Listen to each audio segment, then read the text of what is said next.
Oh, our good friend Identities is on its way. Now, if you guys saw this problem, before you guys even thought about identities, you probably thought, I'm going to make a triangle right away. And did you think that you would write a triangle in the third quadrant? Did you guys think that? Yeah? Did you? Because secant is negative and tangent is positive. Did you guys realize it was in here? See, secant is, what is secant? Can you guys tell me what secant is? 1 over cosine u, right?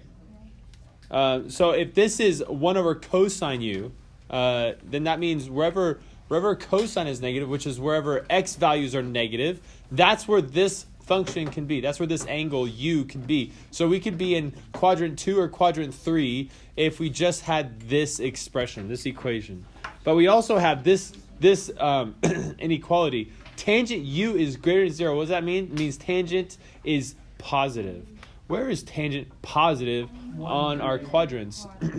Well, right here, the x's and y's are both positive, and over here, the x's and y's are both negative. And when you divide two numbers that have the same sign, like in quadrant 1 and quadrant 3, you will get a positive value, which is what tangent is right now, right? Tangent is a positive value. So we have to be in quadrant 3. Have to be. Okay, so this is where we would draw our triangle. But before we draw our triangle, let me do a couple other neat things up here. What happens when I multiply both sides by cosine? We get cosine u secant u, which then would equal 1. What happens if I want to get cosine alone? You divide by secant, so then you would get cosine u equals 1 over secant u. But anyways, let's draw our triangle. We'll get back to this stuff up here in a minute. Here's our triangle. Now, if secant was hypotenuse over adjacent, which it is, we can write the hypotenuse right there and the adjacent right here. How come the hypotenuse is not negative? How do I know the adjacent is negative? That's because the hypotenuse is never negative on these triangles. And then what you would do is if you found this triangle, you probably would have tried to find this other side using the Pythagorean theorem. And once you use the Pythagorean theorem to find this other side, then you can find all 6 trigonometric values for all the 6 trigonometric functions. So I would subtract 4 from 9, and I would get the opposite squared equals 5, which means this would be a negative rad 5. Okay, right? Did anybody do that? Yeah. This is the way I would expect you guys to do it.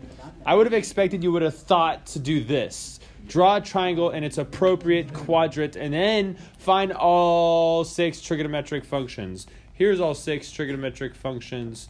Oh, yeah. This is Sokoto Shacho Cow. You guys remember this? Yes. This is very important to know. Maybe you just know it without the acronym, but Sokatoa and Shacho Cow, that would help you guys remember that sine is opposite over hypotenuse, cosine is adjacent over hypotenuse, tangent is opposite over adjacent. This one is secant. Secant is hypotenuse over adjacent, cosecant, hypotenuse over opposite, and then cotangent, adjacent over opposite. But then that's all review. I digress. Let's get over to our 6 trigonometric functions and start finding those things. Okay, we know that secant is negative 3 over 2. Now, because secant is the inverse of cosine, cosine would be negative 2 over 3. So, if we didn't use the triangle and we wanted to use identities to evaluate this, not a triangle, how would you do it? I would show you. Secant squared u plus cosine squared u equals 1. Now, this is a fact that you guys all should know. We've seen this before. What I'm going to do next is I'm going to plug in some stuff. I'm going to take that power out right there and set it up right there. And then I'm going to write negative 2 over 3 for cosine instead of cosine u. Is everybody with me still? I took out the cosine. I put in negative 2 over 3 because of this guy right here. And now I'm going to find out what sine u equals. To find out what sine u equals, I must get sine u alone. So let's first go negative 2 over 3 squared. What is negative 2 times negative 2? 4. Okay, so I got 4 over 9 equals? No. All right, now I'm trying to get sine u alone. So let's subtract now 4 over 9 from both sides. This one can become a 9 over 9. And then I subtract those. I get 5 over 9. Oh my goodness, whooshness. Now, how would I get this sign alone?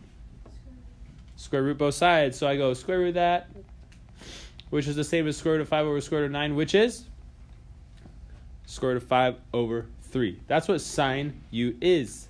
Okay? Now, if you guys were to look over here, you would see that, oh, snap, look, opposite is negative rad 5, and then your adjacent is, or your hypotenuse is 3. So this should be a negative right here. How would you know that? How would you know that? I guess you would have to know which quadrant you were in. Because actually when you guys do square root inside of an equation, they're supposed to have plus or minus. So how do we know that it is negative? We would know that this is negative because we are in quadrant 3, because of this other information given to us. So what is tangent u going to be? It's going to be sine times the reciprocal of cosine, because it's opposite divided by adjacent. And so when I do that, I get 3 rad 5 over 6. That simplifies to rad 5 over 2. And then cosecant is going to be the reciprocal of this dalgate. And so that dalgate would be negative 3 over rad 5. I multiply top and bottom by rad 5, and this is what I get. Oh, so pretty. And then cotangent would be the reciprocal of tangent, or you can find it by going cosine divided by sine. I'm just going to flip the tangent, and I get 2 over rad 5, which would give me 2 rad 5 over 5. And there you have it. There's all my answers. So I think that you guys could do this with a triangle, but we're practicing identities. That's why I did it this way.